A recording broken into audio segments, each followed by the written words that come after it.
Australia. Officially, the Commonwealth of Australia is a sovereign country comprising the mainland of the Australian continent, the island of Tasmania, and numerous smaller islands.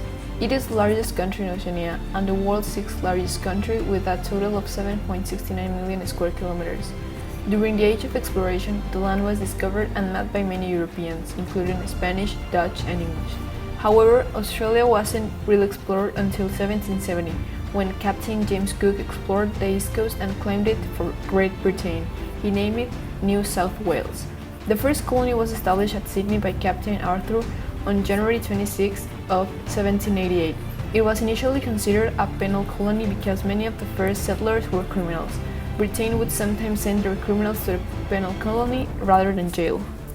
Some convicts, mostly Irish, had been transported to Australia for political crimes or social rebellion, so authorities were consequently suspicious of the Irish and restricted the practice of Catholicism in Australia. The Irish-led Castle Hill Rebellion of 1804 served to increase suspicions and repression. 6 colonies were formed in Australia: New South Wales, Tasmania, Western Australia, South Australia, Victoria, and Queensland. These same colonies later became the states of the Australian Commonwealth. Gold was found at several locations leading to gold rushes, as by English law all minerals belonged to the Crown. These gold rushes brought many immigrants to Australia from the British Islands, continental Europe, North America, and China. The colony of Victoria's population grew rapidly, from 76,000 in 1850 to 530,000 by 1859.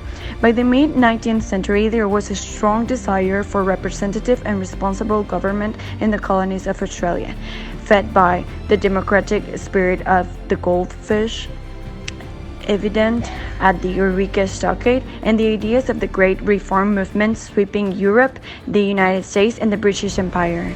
The end of convict transportation accelerated the reform in the 1840s and 1850s. On January 1, 1901, the British government passed an act to create the Commonwealth of Australia. In 1911, the Northern Territory became part of the Commonwealth. The landmark 1926 Balfour Declaration marked a greater shift in London's view of their dominions. The declaration stated that the UK and their dominions were equal in status of matters of internal and external affairs. This gave way to the legislation needed to enact such autonomy within the dominions. This legislation came in the form of the British Parliament passing 1931 Statute of Westminster. It gave legal status to the independence of Australia.